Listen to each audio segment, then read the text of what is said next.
Hello everyone, मैं रितिका सिंह आप सभी का यूनिक साइंस एकेडमी के ऑनलाइन प्लेटफॉर्म पर हार्दिक स्वागत करती हूँ। तो जैसा कि फर्स्ट सेमेस्टर जूलॉजी के अंदर जो हमारा लास्ट टॉपिक चल रहा था वो था पॉरीफेरा। पॉरीफेरा से पहले हमने प्रोटोजोआ जो है वो कंप्लीट किया था और प्रोटोजोआ में जो एग्जाम्पल हमने डिस्कस किया था वो था पैरामीशियम। सेकंड जो फाइलम हमारा चल रहा था, या मैं बोल सकती हूँ कि जंतु जगत में जिस संघ के बारे में हम बात कर रहे थे वो था पॉरीफेरा। पॉरीफेरा में कुछ बेसिक पॉइंट जो है हमने प्रीवियस क्लास के अंदर डिस्कस कर लिए थे। जैसे सबसे पहले अगर मैं पॉरीफेरा के सिंपल शब्द की बात करूं कि पॉरीफेरा शब्द किससे मिलकर बना हुआ है, तो आपको ये याद रखना है that Porifera word is made up by two words, यानी पॉरीफेरा शब्द जो है वो दो शब्दों से मिलकर बना है। एक हो जाता है पॉरी और दूसरा हो जाता है फेरा। पॉरी का मतलब होता है पोरस, या पोरस को हिंदी में कहेंगे छिद्र, और दूसरा हो जाता है हमारा फेरा। फेरा का मतलब होता है टू बियर, मतलब धारण करना। कहीं ना कहीं पॉरीफेरा का जो बॉडी होता है वो स्पॉन्ज या स्पंज जैसा होता है, जिसके ऊपर बहुत सारे न्यूमेरस, मैं बोल सकती हूँ पोर्स, या फिर बहुत सारे छिद्र जो है वो क्या होते हैं, उपस्थित होते हैं। Second point is that Porifera जो है वो मेनली एक्वेटिक होते हैं। एक्वेटिक होने का मतलब है जलीय होते हैं। उसके अलावा काफी चीजें हमने पढ़ी थी, जैसे मैं अभी आपको बता रही हूँ कि इनके शरीर के ऊपर बहुत सारे छिद्र उपस्थित होते हैं। तो जितने भी छिद्र होते हैं उनको कहा जाता है ऑस्टिया, मतलब इनकी बॉडी के ऊपर जो पोर्स प्रेजेंट होते हैं they are known as the ostia. Ostia के थ्रू होकर वाटर जो है इनके बॉडी के अंदर एंटर करता है, यानी जो जल होता है वो ऑस्टिया से होकर इनके शरीर में प्रवेशित होता है। और इसी के साथ में इनके शरीर में केवल एक छिद्र साथ में और होता है अलग से, मतलब ऐसे तो बहुत सारे छिद्र होते हैं लेकिन सारे के सारे जो है वो ऑस्टिया होते हैं। और एक एप्रोप्रिएटली या एक स्पेसिफिकली जो है वो ऑस्क्यूलम होता है, हिंदी में भी ऑस्क्यूलम ही कहते हैं। वो ऑस्क्यूलम वो छिद्र होता है जहां से इनके शरीर से पानी जो है वो वापस बाहर जाएगा। मतलब ऑस्टिया से तो पानी शरीर के अंदर आता है और ऑस्क्यूलम के थ्रू जो है वो शरीर से पानी जो है वो बाहर चला जाता है। इनटेक ऑफ वाटर जो है वो ऑस्टिया के थ्रू होता है and the excretion of water occur with the help of osculum. After that we have discussed that their body is surrounded with the help of 3 layer, यानी इनका जो शरीर होता है वो 3 परतों से ढका रहता है। द आउटर मोस्ट लेयर, सबसे बाहरी जो परत होती है वो पिनेकोडर्म या पिनेकोडर्मिस कहलाती है। पिनेकोडर्मिस के बाद में जो लेयर होती है that is known as the mesenchyma, Hindi में भी मेसेनकाइमा ही रहता है।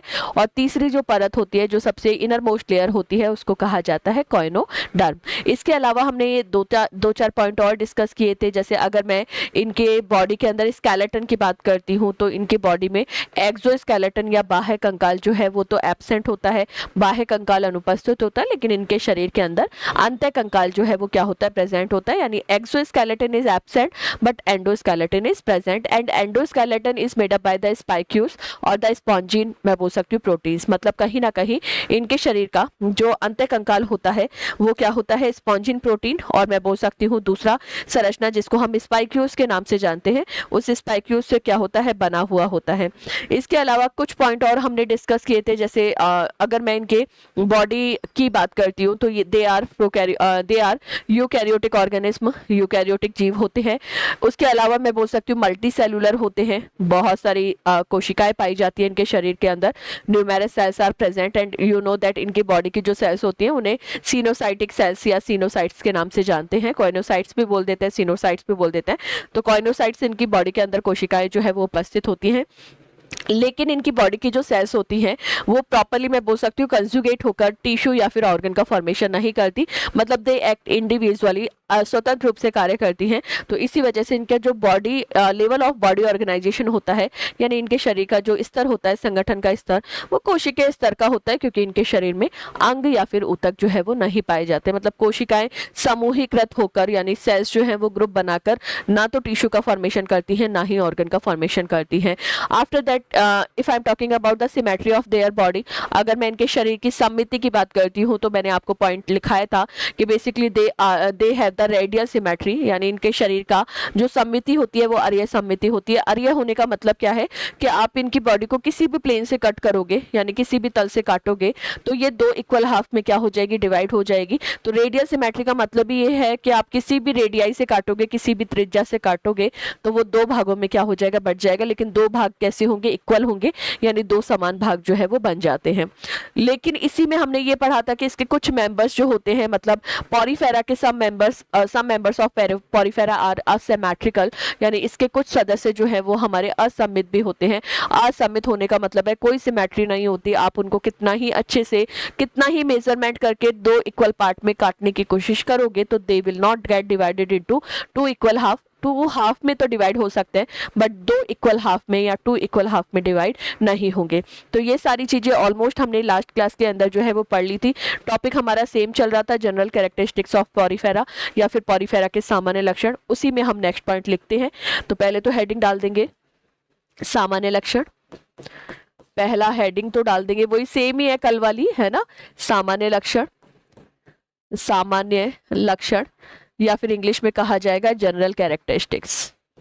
सामान्य लक्षण या फिर इंग्लिश में कहा जाएगा जनरल कैरेक्टरिस्टिक। अब कल तो अपन ने बेटा नंबरिंग करी थी, तो उसी नंबरिंग के अकॉर्डिंग नेक्स्ट नंबर जो है वो डाल देंगे। आई थिंक 11th नंबर होगा। आप अपने अकॉर्डिंग टू जितने पॉइंट्स लिख रखे हैं उसी के आगे जो है वो कंटिन्यू करना, कंटिन्यू लिखना जो है वो स्टार्ट करेंगे। चलिए नेक्स्ट पॉइंट लिखेंगे। पॉरीफेरा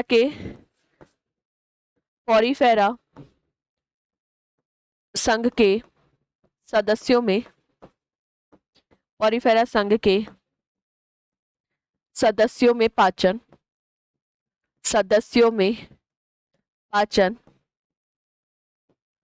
अंतःकोशिकीय होता है, यानी इंटरसेलुलर अंतःकोशिकीय होता है, अंतःकोशिकीय होता है। इंटरसेलुलर मतलब डाइजेशन जो है वो इनसाइड द सेल ही कंप्लीट हो जाएगा, इंटरसेलुलर होता है। ठीक है, तो हिंदी वाले बच्चे लिखेंगे पॉरीफेरा संघ के सदस्यों में पाचन अंतःकोशिकीय होता है। इंग्लिश वाले बच्चे लिखेंगे the members of Porifera show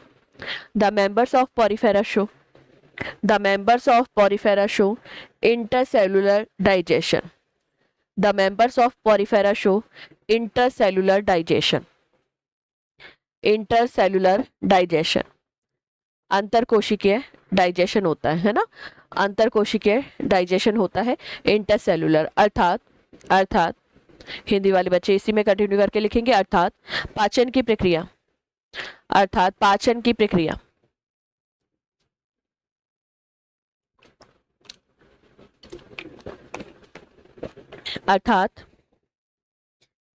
प्रक्रिया कोशिका के अंदर ही संपन्न होती है।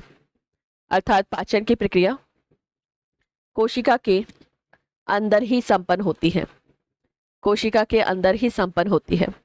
इंग्लिश वाले बच्चे लिखेंगे so the digestion process take place inside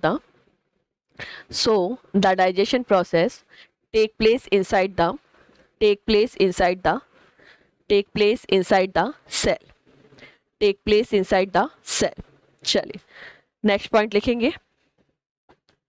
इनमें श्वसन तंत्र व उत्सर्जन तंत्र, इनमें श्वसन तंत्र व उत्सर्जन तंत्र अनुपस्थित होता है। मैंने बोला था माइनस एंटी लगा दूं मतलब एब्सेंट और प्लस एंटी लगा दूं मतलब उपस्थित होता है। तो इनमें श्वसन तंत्र तथा उत्सर्जन तंत्र अनुपस्थित होता है।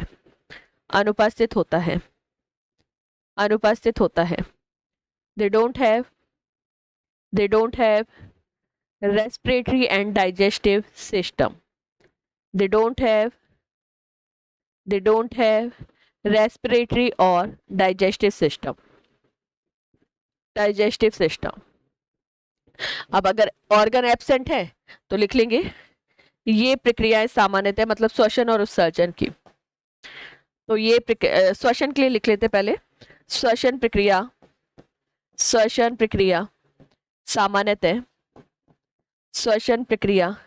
सामान्यतः देह भित्ति मतलब बॉडी वॉल। तो श्वसन प्रक्रिया सामान्यतः देह भित्ति या फिर इंग्लिश में बॉडी वॉल, देह भित्ति या फिर बॉडी वॉल की सहायता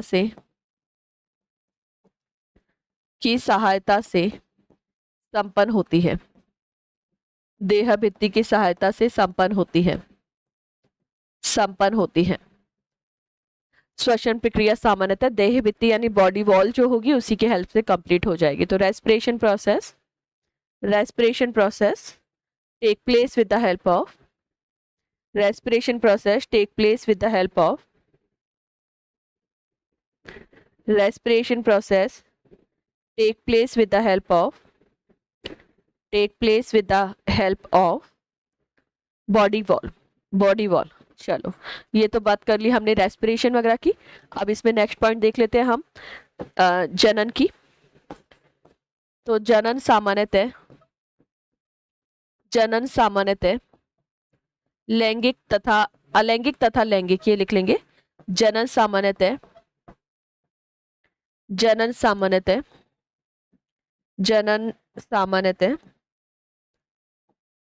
अलैंगिक तथा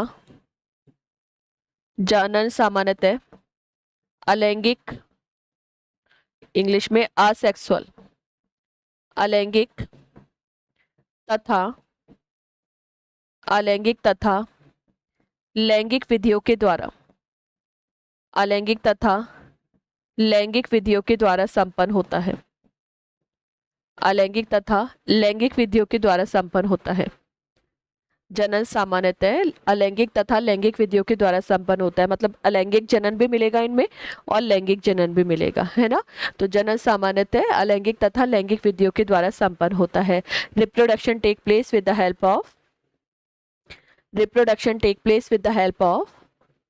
asexual and sexual methods।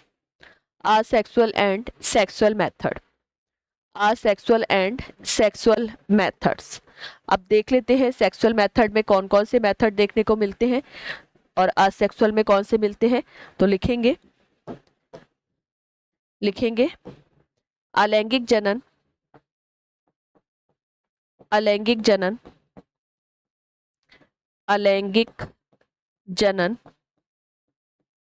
मुकुलन, अलैंगिक जनन मुकुलन, इंग्लिश में कहेंगे बडिंग तथा जैम्यूल निर्माण के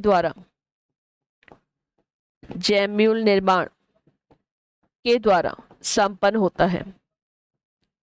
अलैंगिक जनन सामान्यतः मुकुलन यानी बडिंग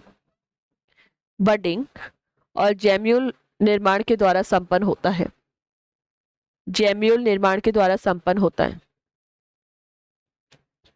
ठीक है, जैम्यूल निर्माण के द्वारा संपन्न होता है। इंग्लिश वाले स्टूडेंट लिखेंगे asexual reproduction take place with the help of asexual reproduction take place with the help of budding or gemule formation। budding और gemule formation केवल नाम ही याद रखना है, प्रोसेस आपको यहाँ पर याद नहीं रखनी। चलिए नेक्स्ट पॉइंट लिखेंगे लैंगिक जनन।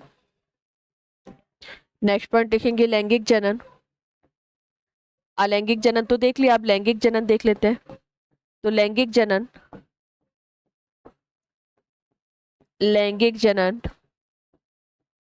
युग्मक निर्माण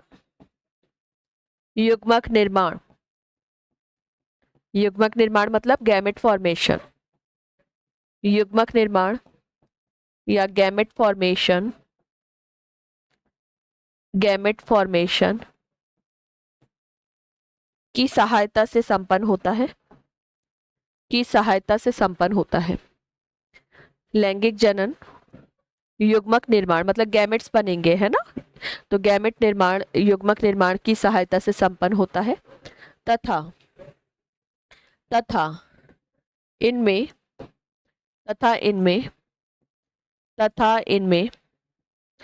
आंतरिक निषेचन मतलब शरीर के अंदर होगा फर्टिलाइजेशन। तथा इनमें आंतरिक निषेचन इंग्लिश में इंटरनल फर्टिलाइजेशन इंटरनल फर्टिलाइजेशन उपस्थित होता है। आंतरिक निषेचन या इंटरनल फर्टिलाइजेशन उपस्थित होता है। इंग्लिश वाले बच्चे लिख लेंगे, इंग्लिश वाले स्टूडेंट लिख लेंगे। Sexual reproduction take place with the help of, sexual reproduction take place with the help of gamete formation, gamete formation, different gametes बनेंगे। मेल गैमेट्स को आइदर मैं मेल और फीमेल गैमेट भी बोल सकती हूँ। युग्मक का निर्माण होगा, नर और मादा युग्मक, फिर उनके बीच में निषेचन होगा, फर्टिलाइजेशन होगा। But fertilisation is the internal type of fertilisation. निषेचन जो है वो आंतरिक प्रकार का होता है। आंतरिक और बाह्य निषेचन दो टाइप के फर्टिलाइजेशन होते हैं। There are two types of fertilisation, either the internal fertilisation और द एक्सटर्नल फर्टिलाइजेशन। निषेचन जो है वो दो प्रकार का होगा, या तो आंतरिक निषेचन या फिर बाह्य निषेचन। दोनों में फर्क इतना है कि अगर ऑर्गेनिज्म की बॉडी के अंदर हो रहा है ना, इनसाइड द ऑर्गेनिज्म बॉडी हो रहा है, तो that type of fertilisation is known as the internal fertilisation. अगर सजीव शरीर के अंदर निषेचन की प्रक्रिया हो रही है तो उसे आंतरिक निषेचन कहेंगे, और अगर शरीर के बाहर हो रहा है निषेचन तो उसको हम एक्सटर्नल फर्टिलाइजेशन या बाह्य निषेचन कहते हैं। अगर मैं इनकी बात करती हूँ तो इनके अंदर जो फर्टिलाइजेशन होता है वो एक्सटर्नल नहीं इंटरनल टाइप का होता है, यानी उनकी बॉडी के अंदर ही संपन्न होता है। तो वैसे ये हमें पता है, फिर भी मैं इसको लिखवा देती हूँ, डिटेल में लिख लेंगे बेटा। इंटरनल फर्टिलाइजेशन लिखेंगे, इंटरनल फर्टिलाइजेशन लिखेंगे, और फिर इंटरनल फर्टिलाइजेशन के लिए लिखेंगे अर्थात अर्थात अर्थात निषेचन की प्रक्रिया, अर्थात निषेचन की प्रक्रिया, अर्थात निषेचन की प्रक्रिया, निषेचन की प्रक्रिया सजीव शरीर के अंदर संपन्न होती है। अर्थात निषेचन की प्रक्रिया सजीव शरीर के अंदर संपन्न होती है। इंग्लिश वाले स्टूडेंट इंटरनल फर्टिलाइजेशन के नीचे एरो लगा के लिखेंगे, fertilisation process take place inside the. English वाले स्टूडेंट बेटा फर्टिलाइजेशन जो इंटरनल फर्टिलाइजेशन लिखा है उसी के नीचे एरो लगा के लिखेंगे, so the fertilisation process take place inside the organism body, take place inside the organism body. चलिए ठीक है, नेक्स्ट पॉइंट लिखेंगे, नेक्स्ट पॉइंट लिखेंगे, इनमें अप्रत्यक्ष परिवर्धन होता है, इनमें अप्रत्यक्ष परिवर्धन होता है, इनमें अप्रत्यक्ष परिवर्धन होता है। इंग्लिश में इनडायरेक्ट डेवलपमेंट होता है। इनडायरेक्ट डेवलपमेंट का मतलब भी समझ लेंगे यहाँ पर, क्योंकि आगे जितने भी फाइलम हम पढ़ेंगे वहां पर या तो डायरेक्ट डेवलपमेंट होगा या इनडायरेक्ट होगा, या तो प्रत्यक्ष परिवर्धन होगा या अप्रत्यक्ष परिवर्धन होगा। मतलब समझ लेना, सिंपल मतलब है अगर निषेचन होने के बाद में जो ऑर्गेनिज्म बन रहा है वो सिमिलर है अपने पेरेंट के, अपने माता पिता के समान है, तो वो वाला डेवलपमेंट तो कहलाता है आपका डायरेक्ट डेवलपमेंट, या फिर इंग्लिश में कहा जाता है डायरेक्ट डेवलपमेंट, हिंदी में कहा जाता है प्रत्यक्ष परिवर्धन। जैसे ह्यूमन के अंदर बेटा डायरेक्ट डेवलपमेंट होता है, मानव के अंदर प्रत्यक्ष परिवर्धन होता है कि भाई संतति जो बनती है, बच्चा जो जन्म लेता है वो अपने माता पिता के इक्वली होता है।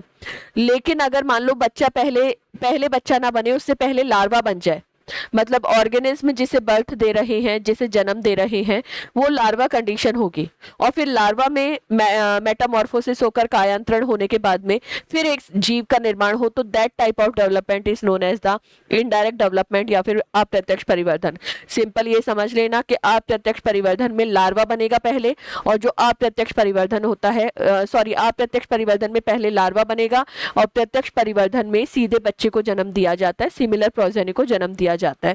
तो डायरेक्ट डेवलपमेंट में बेटा सिमिलर प्रोजेनी का फॉर्मेशन होगा, जबकि इनडायरेक्ट डेवलपमेंट के अंदर पहले लार्वा फेज बनेगी और फिर उसमें कायांतरण या मेटामॉर्फोसिस होकर एक मैच्योर ऑर्गेनिज्म का क्या होगा, फॉर्मेशन होगा, है ना। तो इनमें अप्रत्यक्ष परिवर्धन उपस्थित होता है, अप्रत्यक्ष परिवर्धन उपस्थित होता है, इनमें अप्रत्यक्ष परिवर्धन उपस्थित होता है, जिसमें निषेचन के पश्चात, जिसमें निषेचन के पश्चात लार्वा का निर्माण होता है, निषेचन के पश्चात लार्वा का निर्माण होता है। निषेचन के पश्चात लार्वा का निर्माण होता है। ठीक है, इंग्लिश वाले बच्चे लिखेंगे दे हैव या दे शो, ये लिख लेंगे, दे हैव की जगह दे शो लिख लेंगे, ज्यादा बेटर रहेगा। तो दे show indirect development, indirect development, they show indirect development in which in which in which in which after fertilization in which after fertilization larva is produced, in which after fertilization larva is produced। और larva के लिए दो बातें और लिख लेंगे। Larva के different type भी होंगे, लेकिन आपको याद रखने की जरूरत नहीं है, सीधे दो पॉइंट याद रख लेना। एक तो इनका जो लार्वा बनता है, एक तो इनमें जो लार्वा बनता है वो मुक्त प्लावी होता है। मुक्त प्लावी मतलब फ्री फ्लोटिंग होता है, तैरता रहता है अकेला ही, उसे किसी से कोई मतलब नहीं है, तो फ्री फ्लोटिंग होता है। लार्वा जो है वो फ्री फ्लोटिंग होता है, मुक्त प्लावी, यानी मुक्त रूप से पानी में तैरता रहेगा, फ्रीली बेटा पानी के अंदर फ्लोट करता रहेगा। दूसरी बात याद रखना है कि इनके जो लार्वा बनते हैं उन पर सीलिया, लार्वा पर सीलिया या फिर जिसे हिंदी में हम कहते हैं पक्षमाप उपस्थित होते हैं, पक्षमाप उपस्थित होते हैं, पक्षमाप उपस्थित होते हैं। तो लिख लेंगे इनके लार्वा, इनके लार्वा, इनके लार्वा मुक्त प्लावी होते हैं, मुक्त प्लावी होते हैं, इनके लार्वा मुक्त प्लावी होते हैं तथा तथा तथा पक्षमाप युक्त होते हैं, तथा पक्षमाप युक्त होते हैं, तथा पक्षमाप युक्त होते हैं, पक्षमाप युक्त होते हैं, जिससे ये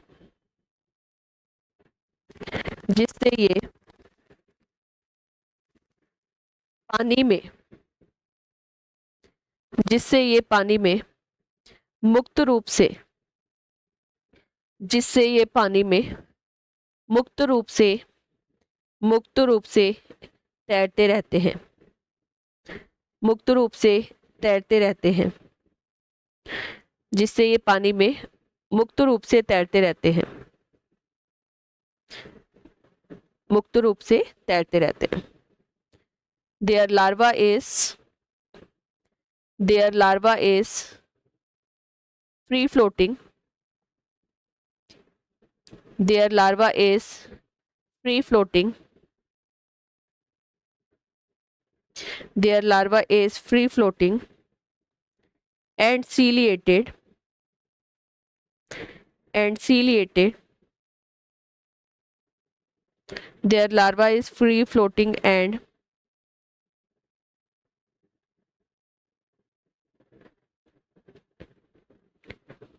free floating and ciliated, ciliated, due to which they remain present in, due to which they remain present in free floating condition, due to which they remain present in free floating condition, free floating condition inside the water sources, inside the water sources। और यहीं पर Porifera के general characteristic यानी Porifera के सामान्य लक्षण वाला topic जो है हमारा होता है पूरा। पहला टॉपिक तो यही पढ़ना है हमें, दूसरा पढ़ना है इसका क्लासिफिकेशन यानी इसका वर्गीकरण पढ़ना है, पॉरीफेरा संघ को आगे कितने ग्रुप्स में डिस्ट्रीब्यूट किया जाता है। लेकिन आपके जो सिलेबस के अंदर क्लासिफिकेशन मेंशन्ड है, मतलब जितने भी संघ दे रखे, जितने भी फाइलम दे रखे, उनके सबका क्लासिफिकेशन आपको पढ़ना है। लेकिन थोड़ा सा आपके लिए ईजियर प्रोसेस ये कर दिया है कि आपको जो क्लासिफिकेशन पढ़ना है वो up to the class level पढ़ना है, यानी जो वर्गीकरण आप पढ़ेंगे वो केवल आपको वर्ग तक का पढ़ना है। तो हमें भी फिर वहीं तक देखते हैं कि जो पॉरीफेरा संघ है, पॉरीफेरा जो फाइलम है, उसके अंदर कितनी क्लासेस इंक्लूडेड होती हैं, ये टॉपिक जो है हमें पढ़ना है। तो हेडिंग डालेंगे क्लासिफिकेशन ऑफ पॉरीफेरा, हेडिंग डालेंगे classification of Porifera, classification of Porifera, classification of Porifera, classification of Porifera, classification of Porifera, classification of Porifera, classification of Porifera, classification of Porifera, classification of Porifera, classification of Porifera. Hindi में लिखेंगे Porifera का वर्गीकरण। हिंदी में लिखेंगे Porifera का वर्गीकरण। और देख लेते हैं कितना क्या वर्गीकरण है, कितनी क्लासेस है यहाँ पर, वो लिखेंगे। तो पहले तो हेडिंग डालेंगे पॉरीफेरा का क्लासिफिकेशन या पॉरीफेरा का वर्गीकरण। Classification of Porifera, classification of Porifera.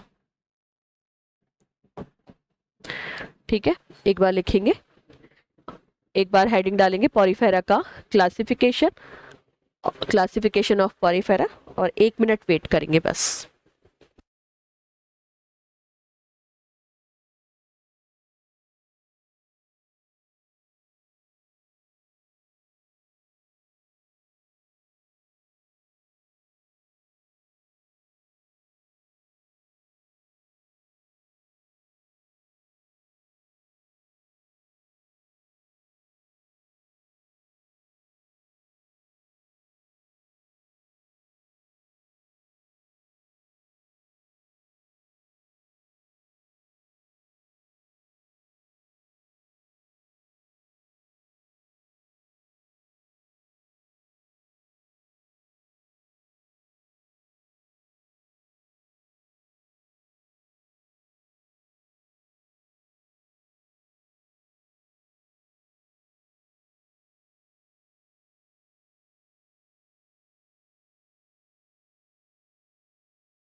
चलिए, तो हेडिंग डाल दी पॉरीफेरा का वर्गीकरण, और इसमें लिखेंगे पॉरीफेरा को पॉरीफेरा को पॉरीफेरा को उनके कंकाल के आधार पर, पॉरीफेरा को उनके कंकाल के आधार पर, पॉरीफेरा को उनके कंकाल के आधार पर 3 वर्गों में यानी 3 क्लासेस में, 3 वर्गों यानी 3 क्लासेस में वर्गीकृत किया जाता है। 3 क्लासेस में या 3 वर्गों में वर्गीकृत किया जाता है, वर्गीकृत किया जाता है, वर्गीकृत किया जाता है on the basis of skeleton, है ना। उनके अंत्य कंकाल, या कंकाल तो उनके पास में अंत्य कंकाल ही होता है ना, एंडोस्केलेटन ही होता है। तो उसके बेसिस पर मैं बोल सकती हूँ इनको हम 3 क्लासेस में या 3 मैं बोल सकती हूँ वर्गों में क्या करते हैं, वर्गीकृत करते हैं। तो लिखेंगे हिंदी वाले बच्चे, पॉरीफेरा को उनके कंकाल के आधार पर 3 वर्गों में बांटा जाता है।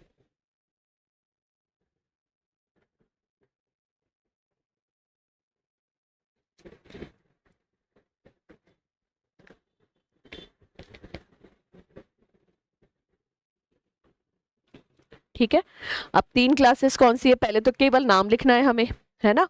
पहले तो केवल नाम लिखेंगे और फिर हम उसका डिटेल देख लेंगे। कुछ कुछ हमें पॉइंट्स देखने पड़ेंगे, जैसे कुछ पॉइंट हम देखेंगे कि भाई क्लासिफिकेशन जो है वहां पर, जैसे क्लासेस में अगर आपने किसी भी क्लास में या किसी भी वर्ग के अंदर अगर रखा है किसी सदस्य को, तो कुछ ना कुछ तो इसका स्पेसिफिक पॉइंट होगा, विशिष्ट लक्षण होगा, तो वो ही हमें देखना है। तो पहले तो इसका एक फ्लो चार्ट सा हम बना लेंगे और फिर उसके बाद में उनकी डिटेल जो है वो देखेंगे, है ना। तो पॉरीफेरा का क्लासिफिकेशन जो है वो लिख दिया होगा, इंग्लिश वाले बच्चों ने लिख लिया होगा। पॉरीफेरा आर डिवाइडेड इनटू या classified into, porifera are classified into, porifera are classified into, porifera are classified into classified into three classes, three classes, three classes on the basis of their, three classes on the basis of their, on the basis of their skeleton, on the basis of their skeleton. और तीन classes I think आपको board पर बहुत अच्छे से visible होगा, तो लिख लेंगे बेटा। हिंदी में मैं लिख देती हूँ यहाँ पर, है ना, हिंदी में मैं लिख देती हूँ, घबराने की जरूरत नहीं है। ये है प्यारो फाइलम, ये है फाइलम, हिंदी में कहा जाएगा संघ, संघ। मैंने अभी अभी बोला इसकी कितनी क्लासेस हो जाएगी, तीन क्लासेस हो जाएंगी। तो पहली क्लास हो जाएगी कैल्सिकेरिया, दूसरी क्लास हो जाएगी डेस्मोस्पोंजिया, और तीसरी क्लास हो जाती है हेक्साएक्टिनिलिडिया, हेक्साएक्टिनिलिडिया, है ना। तो ये तीन क्लासेस हैं, मैं लिख देती हूँ यहाँ पर। एक बार इंग्लिश में भी लिख लेंगे, फिर हिंदी में भी लिख लेंगे। पहले इंग्लिश में लिख लेंगे, फिर हिंदी में लिखा देंगे हम, ठीक है। चलो मैं लिख देती हूँ यहाँ पर। पहली क्लास है, पहली क्लास है कैल्केरिया,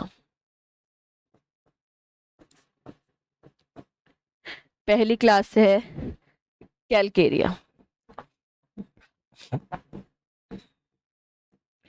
इसी को बेटा कैल्सी स्पॉन्जी भी कहते हैं, इसी क्लास को कैल्सी स्पॉन्जी भी कहते हैं। तो दोनों नाम लिख लेंगे, कैल्शी स्पॉन्जी। नाम से ही पता चल रहा है इनका एंडोस्केलेटन जो है, इनका जो कंकाल है वो कैल्शियम से मिलकर बना होगा, है ना। तो पहली क्लास हो जाएगी कैल्शी स्पॉन्जी, स्पॉन्जी, या फिर इसी को कहेंगे बेटा कैल्केरिया, इसी को कहेंगे कैल्केरिया, कैल्केरिया। दूसरा है, दूसरा है हेक्सा एक्टिनिलिडिया,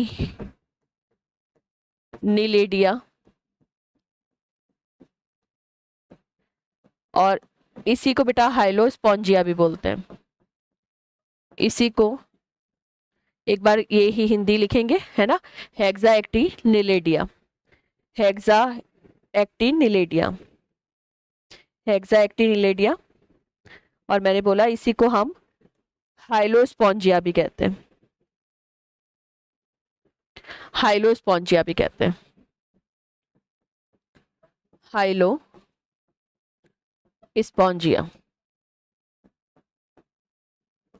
दोनों नाम लिखने, और तीसरी का एक ही नाम है, तीसरी का एक ही नाम है, वो हो जाएगा आपका डेस्मोस्पोंजिया।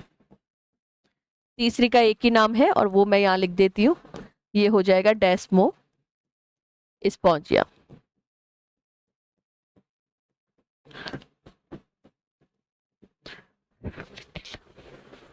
इनके कुछ कुछ एग्जाम्पल भी मेंशन कर रखे हैं इस डायग्राम के अंदर, वो भी हम लिख लेंगे, ठीक है। आई थिंक थोड़ा सा मैं जूम करूंगी, तो पहले चलो ये लिख लो क्लासेस, फिर मैं नाम को जूम कर दूंगी, तो वो इंग्लिश वाले बच्चों को दिख जाएगा, हिंदी वाले बच्चों के लिए मैं वर्बली बोल दूंगी तो आपको दिख जाएगा। वैसे हिंदी में इंग्लिश में भी दिख रहा है, पर थोड़ा मैं जूम कर दूंगी तो बेटर तरीके से दिखेगा। भाई तीन क्लासेस हो गई, पॉरीफेरा के अंदर तीन क्लासेस हो गई। पहली हो गई कैल्केरिया, जिसे कैल्सी स्पॉन्जी भी कहते हैं, दूसरा हो जाएगा डेस्मोस्पोंजिया, और तीसरा हो जाएगा हेक्सा एक्टिनिलिडिया, जिसे हम हाइलोस्पोंजिया के नाम से भी जानते हैं। इतना जब आपने बात करी तो इनके एग्जाम्पल्स को देख लेते हैं। अब आई थिंक आपको एग्जाम्पल जो है वो अच्छे से विजिबल हो रहा होगा, है ना। इंग्लिश वाले बच्चों को बेटा अच्छे से एग्जाम्पल मेंशन हो रहा होगा।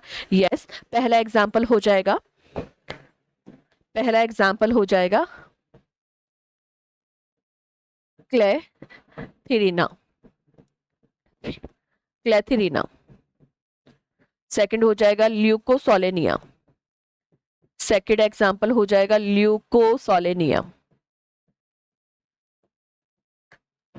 ल्यूकोसोलेनिया। और थर्ड एग्जाम्पल हो जाएगा स्काइफा, थर्ड एग्जाम्पल हो जाएगा स्काइफा। क्या ये कलर अच्छे से विजिबल है, सभी को दिख रहा है? यस, है ना। चलिए, तो तीन एग्जाम्पल हो जाएंगे, कैल्केरिया में तीन एग्जाम्पल आएंगे, क्लेथिरिना आ जाएगा, ल्यूकोसोलेनिया आ जाएगा, ल्यूकोसोलेनिया, और थर्ड आ जाएगा स्काइफा, थर्ड आ जाएगा Scypha. Third example is Scypha. चलो सेकंड में लिखेंगे, मैं दूसरे कलर से लिख देती हूँ ताकि आपको अच्छे से दिखेगा। सेकंड हो जाएगा क्लायोना। सेकंड एग्जाम्पल हो जाएगा स्पॉन्जिया। थर्ड एग्जाम्पल हो जाएगा Spongilla. Third example is Spongilla. और फोर्थ एग्जाम्पल हो जाएगा कैलिना। फोर्थ एग्जाम्पल हो जाएगा कैलिना। कैलिना, चैलिना, कुछ भी लिखा हुआ मिल जाए, उससे घबराना नहीं है। प्रोनाउंसिएशन में कोई बहुत ज्यादा, मैं बोल सकती हूँ, फर्क नहीं आता। लिखने का फर्क हो जाता है। कुछ लोग इसको कैलिना बोल देंगे, कुछ लोग इसको चैलिना बोल देंगे। तो 4 एग्जाम्पल लिखेंगे डेस्मोस्पोंजिया के।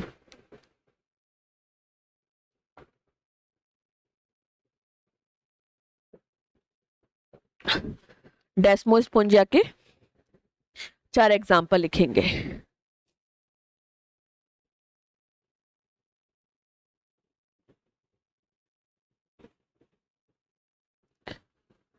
डेस्मोस्पोंजिया के 4 एग्जाम्पल लिखेंगे।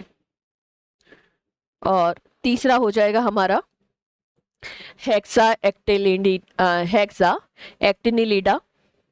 और इसके 2 एग्जाम्पल लिखना है। एक तो लिखेंगे यूप्लेक्टेला, हिंदी इंग्लिश वाले बच्चों को आई थिंक विजिबल है। यूप्लेक्टेला, थोड़ा जूम कर दिया है मैंने, आप आराम से लिख लेंगे। एक तो हो जाएगा एग्जाम्पल यूप्लेक्टेला, और दूसरा हो जाएगा हाइलोनिमा। सेकंड एग्जाम्पल हो जाएगा हाइलोनिमा। एग्जाम्पल तो बेटा थोड़े अजीबोगरीब नाम आपको सुनने को मिलेंगे, लेकिन उसका सबसे सिंपल यही है तरीका कि आप उसको रिपीटेडली रिवाइज करके लिखोगे, है ना। क्योंकि मैंने आपको बोला था जितने फाइलम है 9 फाइलम है, 9-10 फाइलम पढ़ेंगे हम यहाँ पर सिलेबस के अंदर। थोड़ा सा जो क्लासिकल जूलॉजी वाला पार्ट होता है, मतलब जिसमें हमें प्रॉपरली एनिमल्स के बारे में पढ़ना होता है, जंतुओं के बारे में पढ़ना होता है, वो थोड़ा सा कंपेरेटिवली टफ होता है, क्योंकि थोड़ा सा रायता सा बन जाता है जब काफ़ी चीज़ें हम लोग पढ़ लेते हैं। पर इसका सिंपल तरीका यही है कि आप रिपीटेडली उसको रिवाइज करके और लिख कर जो है याद करोगे, तो मुझे लगता है वो बेटर तरीके से आपको याद हो जाएगा, है ना। तो लिख लेंगे इसका example Euplectella. Euplectella,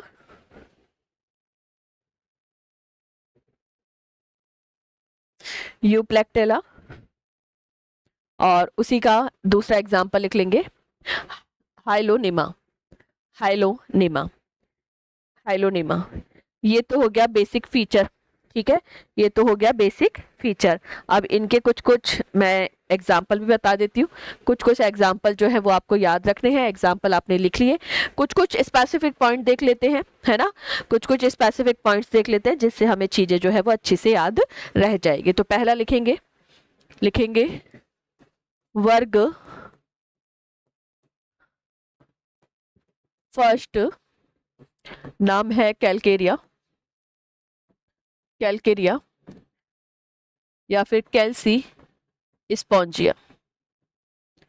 कैल्सी Spongia, Hindi वाले बच्चे एज इट इज लिख लेंगे कैलकेरिया, कैलकेरिया या फिर Calcispongiae. Calcispongiae, Calcispongiae, ठीक है। चलिए लिखेंगे इन सदस्यों का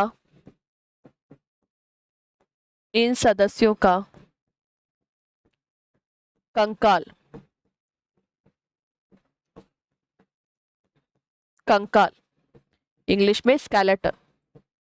इन सदस्यों का कंकाल या skeleton calcium carbonate, calcium carbonate, calcium carbonate से बना होता है। कैल्शियम कार्बोनेट से बना होता है। कंकाल जो है वो कैल्शियम कार्बोनेट से बना होता है। इंग्लिश वाले स्टूडेंट लिखेंगे skeleton of member of this class, skeleton of members of this class. कैल्शी नाम आ रहा है ना, कैल्शी से बेटा कैल्शियम याद रखना है आपको। तो skeleton of members of this class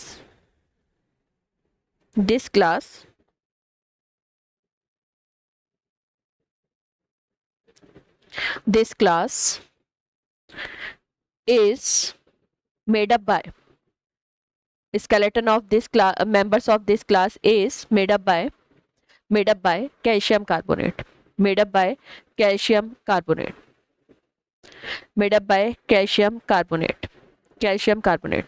चलिए नेक्स्ट पॉइंट लिखेंगे, इनका नाल तंत्र, इनका नाल तंत्र, नाल तंत्र मतलब कैनाल सिस्टम, जो डिटेल में पढ़ेंगे, प्रॉपर टॉपिक दे रखा है आपके इसी सिलेबस में, तो वो डिटेल में पढ़ेंगे, अभी केवल ये लिखना है। तो इनका नाल तंत्र सरल प्रकार का, सरल प्रकार का, सरल प्रकार का, इनका नाल तंत्र सरल प्रकार का। अब सरल में कौन कौन सा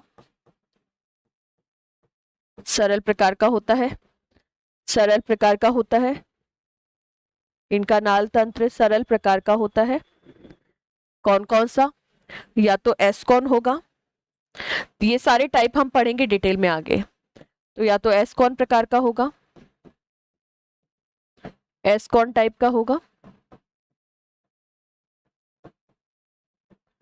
ठीक है, या फिर सेकंड मैं बोल सकती हूँ टाइप जो होगा, सेकंड जो प्रकार होगा वो कौन सा हो जाएगा, एस्कॉन हो जाएगा, या फिर साइकॉन हो जाएगा, या फिर ल्यूकॉन हो जाएगा। तो एस्कॉन, साइकॉन, एस्कॉन, साइकॉन या ल्यूकॉन प्रकार का होता है,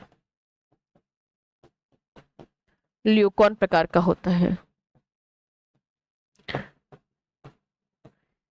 साइकॉन टाइप का हो सकता है, एस्कॉन टाइप का हो सकता है, या फिर ल्यूकॉन टाइप का हो सकता है। तो इंग्लिश वाले स्टूडेंट लिखेंगे they have a, they have a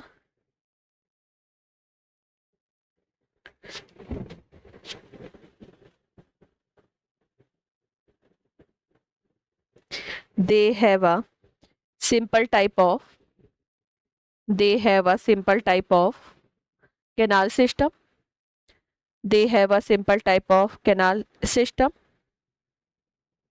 canal system, they have a simple type of canal system,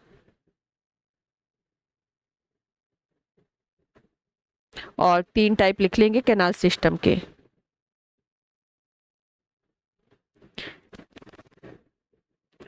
canal system के 3 टाइप लिख लेंगे, ascon, ascon, sycon and leucon, and leucon.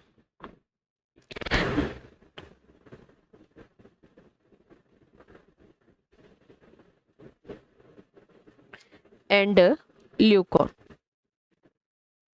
Leucon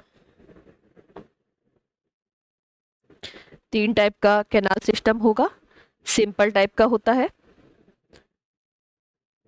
ना, 3 टाइप का होगा सिंपल, और 3 type का कौन सा होगा, तो या तो एस्कॉन होगा, या फिर साइकॉन होगा, या फिर कैसा होगा मैं बोल सकती हूँ, या फिर होगा इनका कैसा, ल्यूकॉन टाइप का। चलो नेक्स्ट पॉइंट लिखेंगे, इनका शरीर, इनका शरीर, नेक्स्ट पॉइंट लिखेंगे, इनका शरीर सफेद, इनका शरीर सफेद या भूरे रंग का होता है, भूरे रंग का होता है, शरीर सफेद या भूरे रंग का होता है, जो आकार में, जो आकार में, जो आकार में अपेक्षाकृत, जो आकार में अपेक्षाकृत छोटा, और छोटा भी लगभग कितना, लगभग 15 सेंटीमीटर, स्केल आता है हमारा, उसका साइज होता है ये है ना, तो 15 सेंटीमीटर का होता है, होता है 15 सेंटीमीटर का होता है, 15 सेंटीमीटर तक लंबा होता है, 15 सेंटीमीटर तक लंबा होता है, 15 सेंटीमीटर तक लंबा होता है।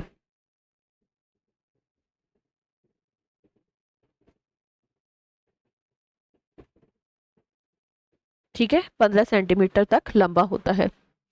तथा तथा शरीर पर कीप कोशिकाएं, कीप कोशिकाएं, शरीर पर कीप कोशिकाएं, कीप कोशिकाएं का मतलब कोइनोसाइट सेल,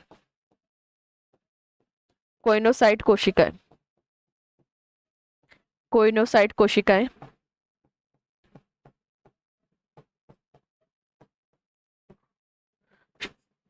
कोशिकाएं अपेक्षाकृत बड़ी, अपेक्षाकृत बड़ी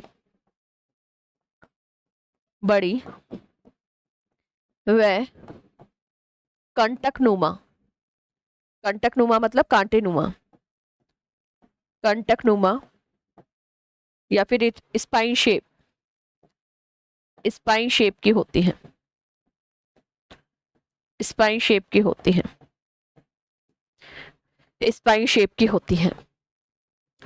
कॉइनोसाइट जो सेल्स होती है वो स्पाइन शेप की होती है, कांटेनुमा होती है, कांटेनुमा होती है। ठीक है, चलिए।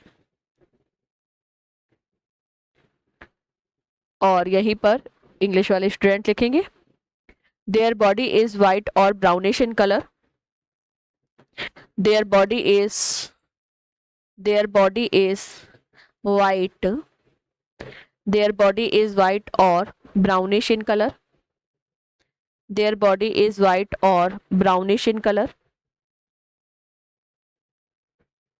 they are comparatively, next point लिखेंगे they are comparatively smaller in size, they are comparatively smaller in size, smaller in size, and their length is about, and their length is about 15 centimeter, their length is about 15 centimeter, 15 centimetre,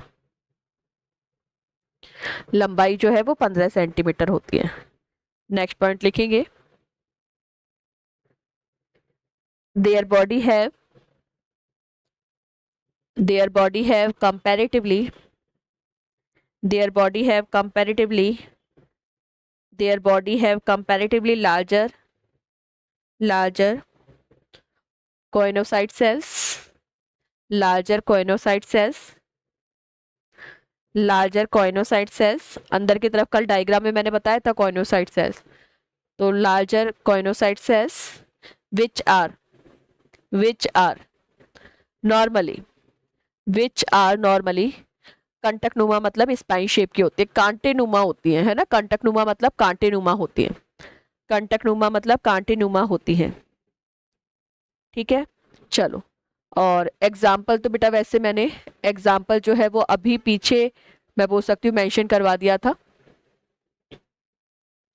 example जो है वो पीछे अभी mention किया था हमने, एक बार देख लेते हैं, है ना। एग्जाम्पल जो है वो दोबारा से मेंशन करेंगे तो भी ठीक है, नहीं करेंगे तो भी ठीक है।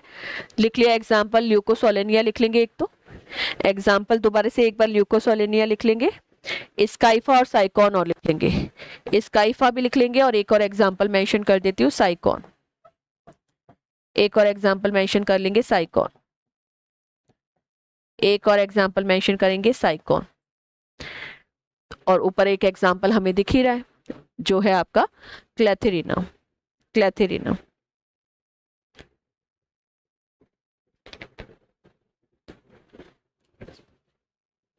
ठीक है, चलिए सेकंड क्लास में चलते हैं। सेकंड क्लास में लिखते हैं वर्ग सेकंड, सेकंड वर्ग, वर्ग सेकंड, और नाम है हाइलोस्पॉन्जिया, हाइलोस्पॉन्जिया, हाइलोस्पॉन्जिया।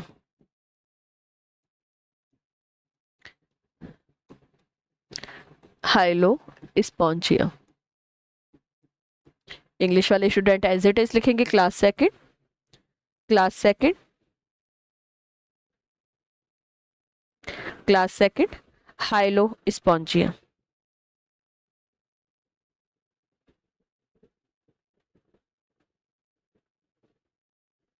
ठीक है, चल इसका पहला पॉइंट लिखेंगे, ये सामान्यतः,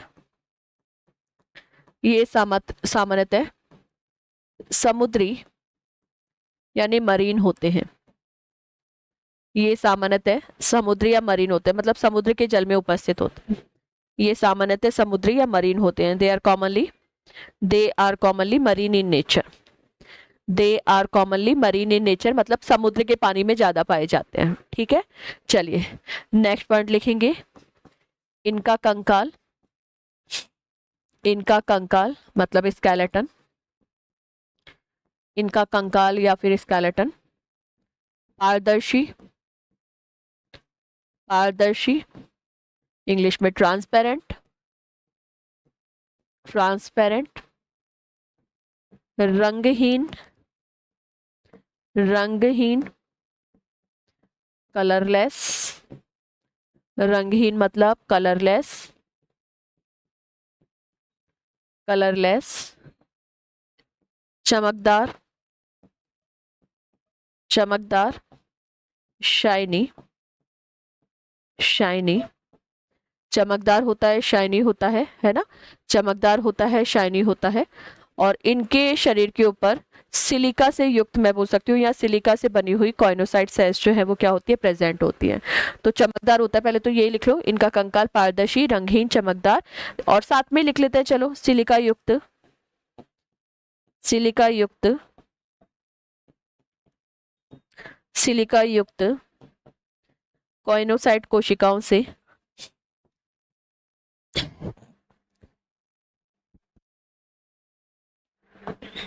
कॉइनोसाइट कोशिकाओं से, कॉइनोसाइट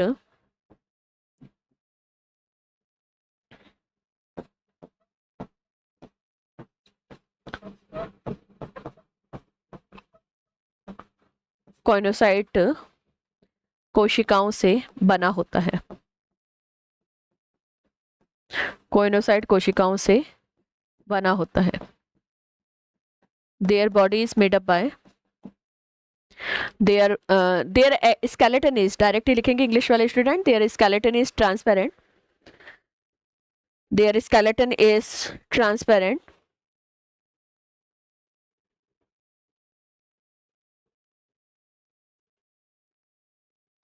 their skeleton is transparent, transparent, colorless, their skeleton is transparent, colorless, shiny, shiny, and have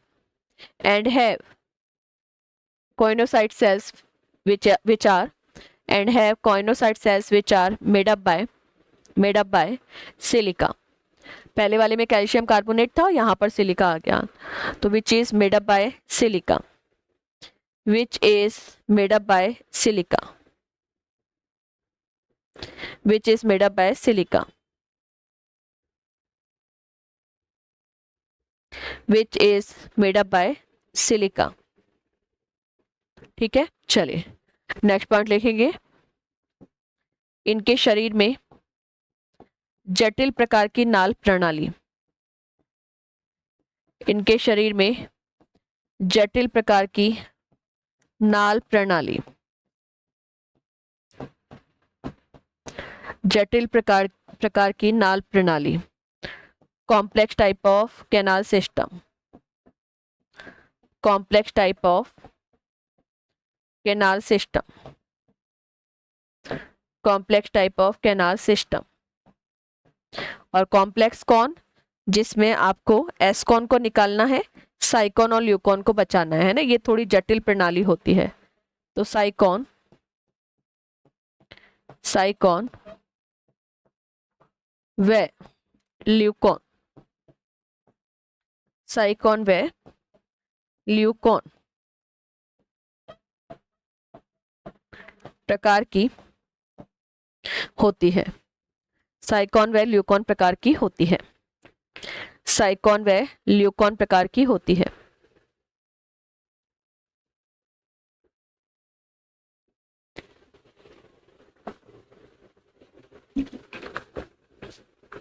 साइकॉन व ल्यूकॉन प्रकार की होती है। और एक पॉइंट और लिख लेंगे, इनका शरीर लगभग 30 सेंटीमीटर लंबा होता है। 30 सेंटीमीटर लंबा होता है। इनका शरीर लगभग 30 सेंटीमीटर, पहले वाले का 15 था, इनका 30 है ना, तो इनका शरीर लगभग 30 सेंटीमीटर लंबा होता है। 30 सेंटीमीटर लंबा होता है, जिस पर षटभुजीय या जिसमें षटभुजीय कॉइनोसाइट सेल उपस्थित होती हैं। जिसमें षटभुजीय यानी हेक्सागोनल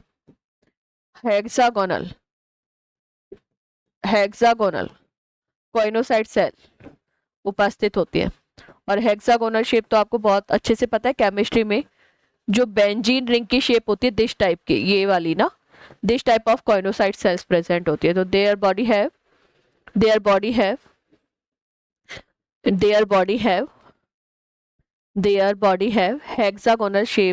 hexagonal shaped coinocytes.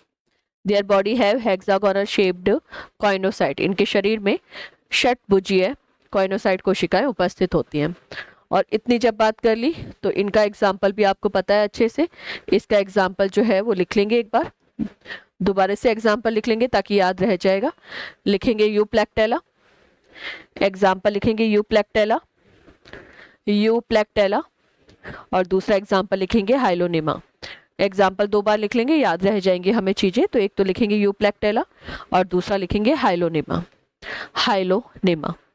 और इसी के साथ में हमारे, मैं बोल सकती हूँ, क्लासिफिकेशन की जो पॉरीफेरा का क्लासिफिकेशन है, पॉरीफेरा का वर्गीकरण है, उसमें 2 वर्ग होते हैं पूरे।